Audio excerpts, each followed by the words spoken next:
because Hillary Clinton says the reason today voters are angry is because of the recession back then.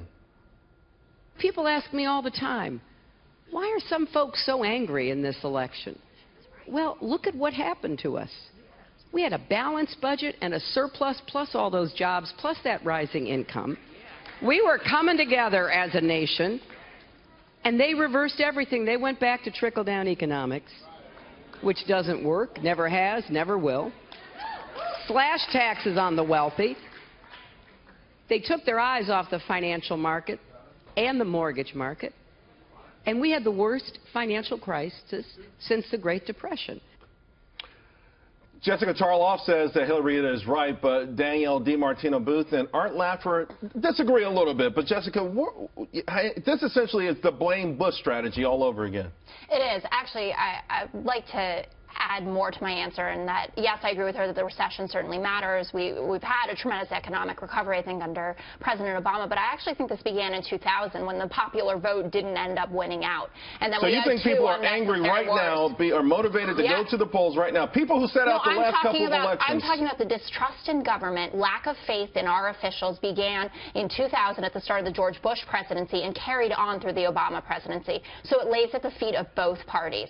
The recession, obviously, a tremendous element in this, but it's not. Let me take some Democrat blame here. It's bipartisan here, and I think that she should say that. Danielle DiMartino Booth, listen, a lot of money printing since then, a lot of bailouts since 2008. The Democrats have had almost 8 years to turn it around. There's no doubt voters are angry, but I find it very hard to think that their anger is because of what happened under George Bush.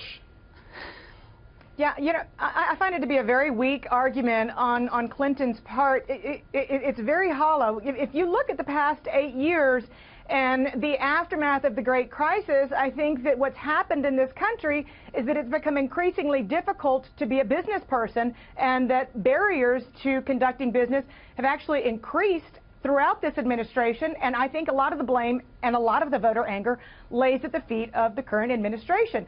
Look, I sit here in the state of Texas where the better number of 9,000 companies have relocated to this state since 2007 looking for a place. The state of Georgia is similar in respects, but there are a lot of companies in this country are looking for a place that they can conduct business in a profitable way. Right, and Art, of course, you took a shot at trickle down. I saw you cringe a little bit there. Well, I think she's wrong on this economy. Why do they always say trickle down doesn't work? Well, I don't know. It works really beautifully. I mean, in Texas, it works perfectly. It worked really well. I moved to Tennessee. Florida, it's doing great. If you look at the 9 states with no income tax, they kicked the bejabbers out of the 9 states with the highest taxes. But let me, if I can, we have the worst single recovery that's occurred in U.S. history, and it's not gotten any better with Obama. My deference here. We have the employment to population, adult population's way down. We're about $3.5 trillion off our trend line GDP. I voted for Clinton twice. Bill Clinton. I did not vote in that in that party's primary, but he was a great president. But W and Obama have really messed things up, and people are furious and angry. You know what I did find interesting also, Jessica, and we got just less than a minute, but when she said we were coming together as a nation, I agree with her. We were, but I think President Obama blew that. I think his whole I really do. I think President Obama squandered an opportunity to take us one step closer to being a united American people. I've heard that argument repeatedly from. Hold on one second. It's for Jessica. No, I understand that argument, and I certainly have heard divider-in-chief, et cetera, and I do take your point, but what I would say is that what is tearing us apart right now, if you even look at what's going on with the terrorism threat, I mean, this all traces back to the fact that we were involved in 2 wars that we had no place being in, and that falls at the feet of George Bush and those who voted for it. George Bush, you're right, but Obama didn't make it any better. Really?